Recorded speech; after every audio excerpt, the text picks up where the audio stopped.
Salam, salam jumpa dalam program Suara Kebenaran Klasis Kota Kupang Timur. Mari kita mengawali seluruh aktivitas hari ini dalam tuntunan firman Tuhan. Sebelum kita merenungkan firman Tuhan pada hari ini, saya mengajak kita semua untuk berdoa. Mari kita berdoa. Allah Bapa di dalam kerajaan surga, kami syukuri berkat kehidupan yang Tuhan Engkau berikan bagi kami semua. Kami telah diberikan hari yang baru untuk kami memulai seluruh aktivitas kami. Tuntun kami melalui firman kebenaran-Mu, supaya seluruh hidup kami, langkah dan juang kami, benar-benar berada di dalam tuntunan-Mu, ya Tuhan.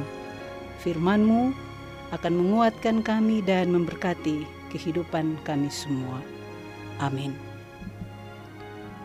Bapak Ibu, pembacaan firman Tuhan terambil dari kitab Yesaya pasal 39 ayat yang pertama hingga ayat yang ke-8. Saya akan membacakan untuk kita. Hizkia dan para utusan dari Babel. Pada waktu itu Merodak Baladan bin Baladan, Raja Babel, menyuruh orang membawa surat dan pemberian kepada Hizkia, sebab telah didengarnya bahwa Hizkia sakit tadinya dan sudah kuat kembali. Hizkia bersuka cita atas kedatangan mereka. Lalu diperlihatkannya kepada mereka gedung harta benda, emas dan perak, rempah-rempah dan minyak yang berharga, segenap gedung persenjataannya, dan segala yang terdapat dalam perbendaharaannya. Tidak ada barang yang tidak diperlihatkan Hizkia kepada mereka di istananya dan di seluruh daerah kekuasaannya. Kemudian datanglah Nabi Yesaya kepada Hizkia dan bertanya kepadanya, apakah yang telah dikatakan orang-orang ini? Dan dari manakah mereka datang? Jawab Hizkia, mereka datang dari negeri yang jauh, dari Babel. Lalu tanyanya lagi, apakah yang telah dilihat mereka di istanamu? Jawab Hizkia, semua yang ada di istana telah mereka lihat. Tidak ada barang yang tidak kuperlihatkan kepada mereka di perbendaharaanku. Lalu Yesaya berkata kepada Hizkia, dengarkanlah firman Tuhan semesta alam. Sesungguhnya suatu masa akan datang, bahwa segala yang ada di istanamu dan yang disimpan oleh nenek moyangmu sampai hari ini akan diangkut ke Babel. Tidak ada barang yang akan ditinggalkan. Demikianlah firman Tuhan. Dan dari keturunanmu yang akan kau peroleh akan diambil orang untuk menjadi sida-sida di istana Raja Babel. Hizkia menjawab kepada Yesaya, sungguh baik firman Tuhan yang engkau ucapkan itu. Tetapi pikirnya, asal ada damai dan keamanan seumur hidupku. Demikian firman Tuhan.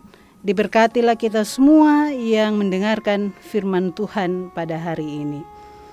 Bapak Ibu, tema perenungan kita dari pembacaan kitab Yesaya pasal 39 ayat 1 hingga ayat yang ke-8 adalah hobi pamer harta. Hobi pamer harta. Berumur 25 tahun, ia sudah menjadi raja yang memerintah di kerajaan Yehuda. Dan 29 tahun lamanya ia memerintah sebagai raja. Raja Hizkia memang berbeda dari Ahaz ayahnya. Ia selalu melakukan segala hal yang benar di mata Tuhan, dan karena itu ia beroleh banyak kasih karunia dari Tuhan. Bapak Ibu, Alkitab mencatat bagi kita beberapa hal dan saya lihat dalam pasal 38 dan 39. Pertama, sewaktu ia sakit, bahkan sampai hampir meninggal, Hizkia beroleh kemurahan Tuhan. Ia disembuhkan Tuhan dari sakitnya. Ia memperoleh kasih dan karunia Tuhan.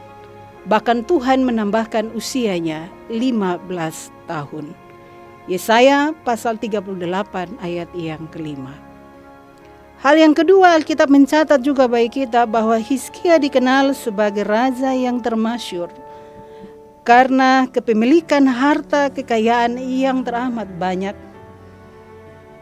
Dan ayat yang kedua dalam pembacaan teks bacaan kita, tapi juga kita dapat bandingkan dalam kitab 2 Tawarik pasal 32 ayat yang ke-27 dan 30. Ayat tersebut memberikan keterangan yang sama tentang banyaknya kekayaan yang dimiliki oleh Hizkia. Dan semua harta kekayaan yang dimiliki semata-mata adalah anugerah dan pemberian Allah. Bapak Ibu saudara-saudara, rupa-rupanya kabar tentang Hizkia ini terdengar sampai ke seluruh negeri, bahkan ke Babel. Kemudian Raja Babel, Merodak Baladan bin Baladan, mengirim utusannya untuk mengucapkan selamat kepada Hizkia. Kedatangan para utusan membuat Hizkia merasa sangat tersanjung dan membuat ia lupa diri. Tanpa disadari ia memperlihatkan seluruh harta benda kekayaan yang dimilikinya. Ayat yang kedua memperjelas bagi kita. Hizkia sangat bersukacita atas kedatangan mereka. Lalu diperlihatkannya lah kepada mereka gedung harta bendanya, emas dan perak, rempah-rempah dan minyak yang berharga, segenap gedung persenjataan, dan segala yang terdapat di perbendaharaannya. Tidak ada barang yang tidak diperlihatkan Hizkia kepada mereka di istananya dan di seluruh daerah-daerah kekuasaannya. Bapak Ibu, semestinya hal yang harus dilakukan Hizkia terhadap para utusan dari Babel adalah ia harus menunjukkan rasa syukurnya kepada Tuhan Allah. Sebab hanya atas pertolongan Allah dan cinta kasih Tuhan yang kemudian memulihkannya, menyembuhkan ia dari penderitaan dan sakit. Hal kedua yaitu bahwa ia mesti mengagungkan Allah atas apa yang telah dimilikinya, bukan dirinya ataupun sejumlah kekayaan-kekayaan yang ia punya. Tetapi sangat disayangkan justru ia sibuk memamerkan segala harta kekayaan yang dimilikinya dan mencari apresiasi, penghormatan dan pujian dari manusia. Hizkia juga seharusnya menyadari bahwa tanpa campur tangan Allah, maka kerajaan Yehuda dan segala apa yang dimilikinya tidak akan berarti apa-apa. Bapak Ibu saudara-saudara, memang kesombongan selalu membutakan manusia. Sukacita dan kesenangan yang berlebihan dapat pula membuat manusia lupa diri, bahkan melupakan Allahnya.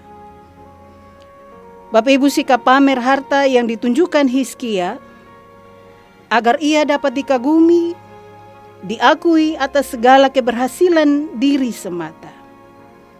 Akan tetapi sikap demikian tidak layak bagi Allah. Sebab sikap pamer akan membawa manusia pada kesombongan semata.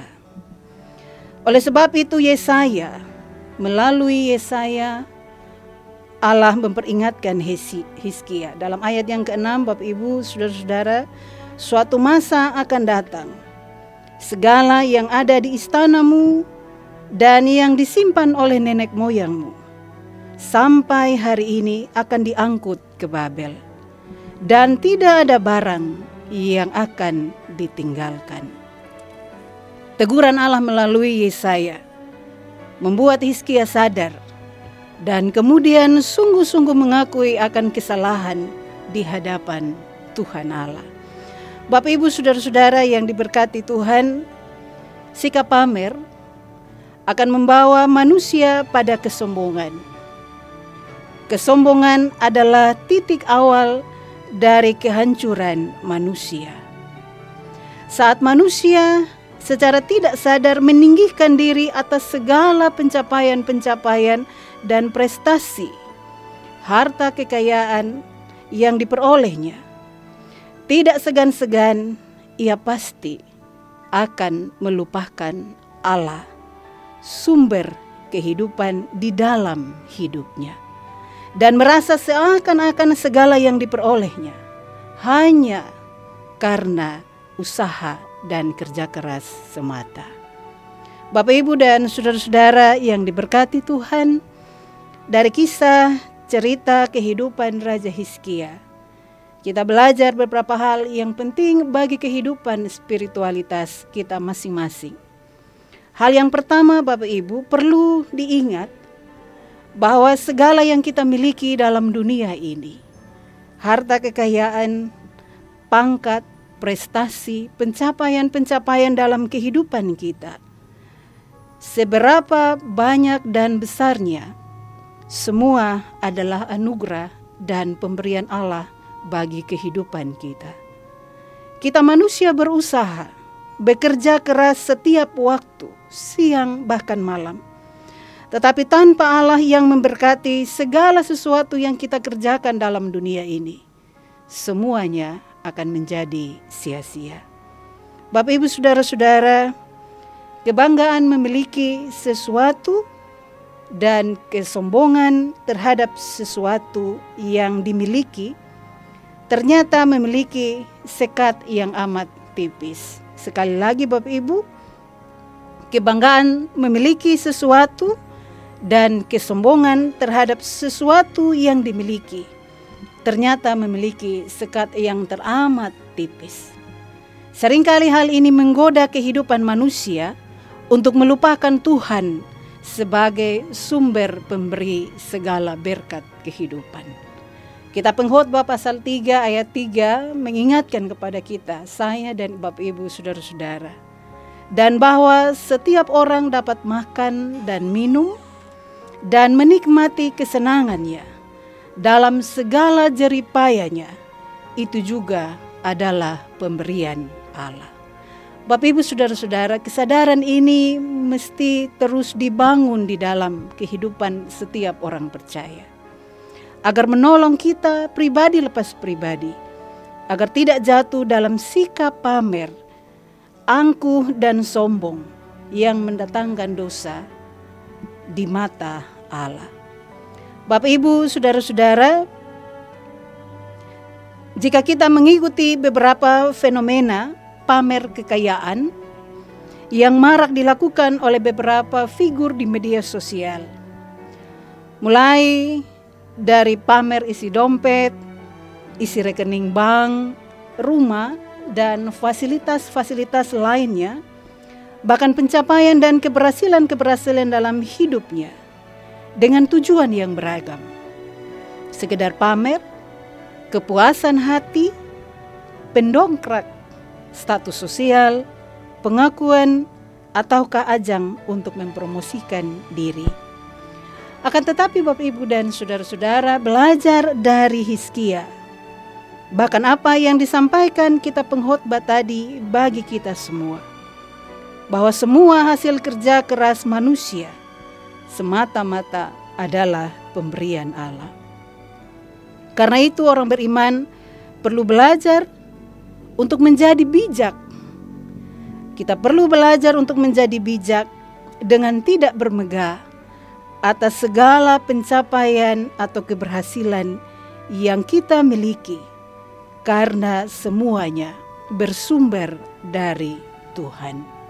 Hal yang kedua, Bapak, Ibu, saudara-saudara, jaminan keberlanjutan hidup dan masa depan orang beriman semata-mata tidak bergantung sepenuhnya pada harta dan kekayaan, ataupun sejumlah materi pencapaian-pencapaian dalam kehidupan kita, tetapi sepenuhnya hanya bergantung pada kasih dan karunia Tuhan. Harta dan kekayaan penunjang kehidupan manusia. Ia hanya alat untuk memuliakan Tuhan dan mewujudkan cinta kasih dalam hidup dengan sesama manusia. Di suatu masa nanti, segala yang kita miliki, kita banggakan akan lenyap, akan hilang. Tetapi kasih dan setia Tuhan kekal dan abadi bagi setiap manusia. Pada titik tertentu manusia, saya dan Bapak Ibu saudara-saudara sekalian mungkin akan jatuh dalam kesalahan yang sama seperti yang dilakukan oleh Raja Hizkia. Dosa pamer harta. Dosa pamer harta yang dilakukan oleh Hizkia tanpa sadar membawa bangsa itu kehilangan segala yang mereka miliki dan juga masa depan mereka. Kitab Amsal, saya kutip kitab Amsal pasal 18 ayat yang ke-12 berbunyi demikian. Tinggi hati mendahului kehancuran, tetapi kerendahan hati mendahului kehormatan. Bapak Ibu saudara-saudara, firman Tuhan telah mengingatkan kita semua pada hari ini. Mari kita hidup dalam kerendahan hati. Kerendahan hati adalah kunci dari segala sesuatu.